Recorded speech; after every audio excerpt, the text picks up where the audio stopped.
Every car is different in terms of power, torque, design and even how they feel while being driven. But there is a drastic difference in each section of the cars, namely regular road cars, sports cars, supercars and hypercars. This section differ in every term and you might have guessed hypercars stand at the top of this automotive world. So let's get you started in today's video and discuss the 5 differences between supercars and hypercars. Before we get started, let's get our terms clear regarding these two words, supercars and hypercars. On November 11, 1920, a super-engineered car named Ensign 6, a 6.7-litre car which rivaled Bentley 6-speed, was mentioned in the Times newspaper with the adjective used, supercar. After that, in 1960s, the car magazine's writer L.J.K. Strait declared Lamborghini's Miura as the first supercar. This time, the term struck around and it has been since used to define high-performance cars. Oxford Dictionary agrees and defines a supercar as high-performing sports cars. Supercar essentially is a subset of sports cars with high performance and expensive tags. But when we talk about true performance in today's world, the hypercar term is used for them. This term has come in usage in last few years and it defines the creme de la creme of automotive industry.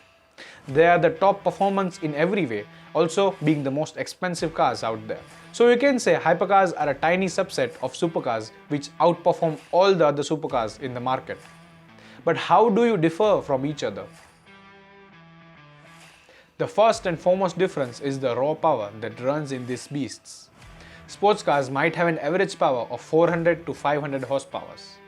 Supercars, on the other hand, might attain a power of up to 600 to even 700 horsepower with a very strong torque of up to 750 Newton meters. Thanks to all the V8s and V10s used in this segment, many of these supercars are naturally aspirated, while some cars like Ferrari 488 Pista bear a twin turbo to gain some extra power. Hypercars, on the other hand, are ridiculously powered. They possess anywhere from 750 horsepower up to even 1100 horsepower with a torque deliverance of up to 2000 Newton meters. That's just insane. Bugatti Veyron in 2005 was the first production car ever to reach 1000 horsepower. Potentially being the first hypercar in this modern world, it broke many records like having the most horsepower and also it became the first car to cross the 400 km/h mark. And it also reached 407 km/h. That car was astonishing then and it still amazes me. Also, if you don't know what is horsepower and its history and how to measure it, we have a video made about it. Do check it out. So does only power matter when you want a car to perform? Of course not. If that would have been the case, a Ford pickup truck would outperform a supercar any day. But that's not the case. So this brings us to our second difference in these cars. Power to weight ratio. You see, raw power does matter, but what matters more is how much power is there as compared to weight. To achieve higher speeds and better acceleration, this ratio has to be higher. Higher the ratio, better the acceleration and higher speeds. Sports cars and normal road cars have a PW ratio of around 0.09 to 0.4 horsepower per kg. This means that for every 10 kgs, these cars have around 0.9 to 4 horsepower to push it. This may seem low, but for daily commute, these figures are quite satisfactory. Supercars, which are not meant to be used for daily commute, can have a PW ratio of anywhere from 0.5 to 0.7 horsepower per kg. Lighter materials and bigger engines contribute to this increase in the PW ratio. Porsche 918 Spyder has a PW ratio of 0.5 to 1, which is slightly less than Lamborghini Aventador with a PW ratio of 0.6. Hypercars sometimes have a higher PW ratio of going up to 1.3 horsepower per kg. Do note that some hypercars like Bugatti Veyron Supersport has a significantly lesser PW ratio of only 0.6, but they make up for the lost performance with the sheer power of 1000 horsepower. Talking about the cars with the best PW ratios, Koenigsegg shattered the unattainable 1 HP per kg figure by releasing Koenigsegg 11 in 2014. Currently, SSC Tuatara 2020 has the highest PW ratio with a power output of 1750 horsepower and a curb weight of only 1247 kgs, hence giving it a PW ratio of an astounding 1.403 HP per kg. But you might wonder, how do companies even achieve these kinds of PW ratio? Because you see, it's not as simple as adding more power. Because increasing engine sizes comes with added weight, as well as with bigger engines, you need bigger radiators, which kind of works against PW ratio. The answer to this problem lies in the materials used in these cars. One of the reasons hypercars and even supercars are so expensive is because of the use of the exotic materials in making of these speed demons. Normal road cars have almost no use of these materials, as it would definitely drive up the development cost as well as the making cost of these cars. Sports cars nowadays have a light use of carbon fiber here and there, like rear wing or just the front hood being made out of carbon fiber. But you might wonder what makes these materials so expensive. See, Metrology 101 says that materials like carbon fiber, titanium, Kevlar, gold and even platinum are rare on Earth, while materials like titanium are abundant, but the extraction processes they use are very pricey. Hence, they drive up the ultimate cost. Moving on to supercars, these cars have an extensive use of these exotic materials, mainly to make parts lighter and increase their tensile strength significantly. Carbon fiber, which every car enthusiast loves, is 5 times stronger than steel. It is used in making the whole chassis of Lamborghini LP704 in 2011, weighing only 229.5 kgs. Had this chassis been made by traditional materials like aluminium, the weight would have been almost doubled. Titanium is also used extensively in supercars. The main reason is titanium's resistance to corrosion, and also it has highest strength to density ratio.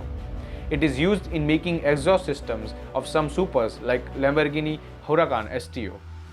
While these hypercars uses all these materials already, some hypercars go beyond perfections and uses other metals like gold. No, not for the purpose of looking good, although some buyers do demand this kind of stuff, but it isn't what makes a car a hypercar. McLaren P1, made in 1993, was way ahead of its time, as it contained gold lining in its engine bay. This idea is directly inspired from F1, where this kind of perfection is required. The reason of usage of gold in engine bay is because this exotic material has excellent heat reflecting properties, which protects the carbon fiber from extreme heat of the engine. Another metal which is one of the rarest on Earth but is still used in automotive industry is rhodium. It is used in catalytic converters inside exhaust systems. This usage, however, has now transformed into normal road cars as well. You can say that these materials help these cars to go faster than our imagination. But how fast do these beauties really go? This brings us to our next point of comparison, top speed. Top speed is achieved with the help of everything mentioned before this, plus some other things like the setup of the car, its aerodynamics, etc., which we'll be discussing in our future videos. So if you still haven't subscribed to Formant Motorsports, now is the perfect time to do so you don't miss this kind of content in future. Your everyday car can speed up to 150 to 200 km per hour at most, though you can see 220 or 240 written on your speed dial sometimes. Sports cars can reach around 300 km per hour with correct conditions and a good setup of suspension and correct tire pressures. Audi R8, a V10 mid-engine car, which blurs the line between supercar and sports cars, can reach up to 320 km per hour. Supercars, which are usually also installed with V10s and V12s, can easily reach at a top speed of 350 km per hour. All courtesy to powerful engine and sleek aerodynamics again. Now, if you think a supercar is fast, hypercar breaks all the illusion of fast speed. They go to such extent that a normal human would not be able to react if something would have happened at those speeds. Hypercars like Bugatti Chiron Supersport, which currently holds the world record of being the fastest production car, has gone at a speed of astounding 490.84 km per hour. In 2019, Chiron dethroned Koenigsegg Agera RS, which held a record of 447 km per hour set in 2017. In this run to top speed, Koenigsegg is developing a new car named Jesko Absolute, whose main aim is to smash the barrier of 500 km per hour. Unfortunately, Koenigsegg's founder, Christian von Koenigsegg, said that Jesko will be the last car to try to break these speed records, and they won't be running for this record in the future. With this, we come to an end of this video. I hope this video helped you understand few differences between a supercar and a hypercar.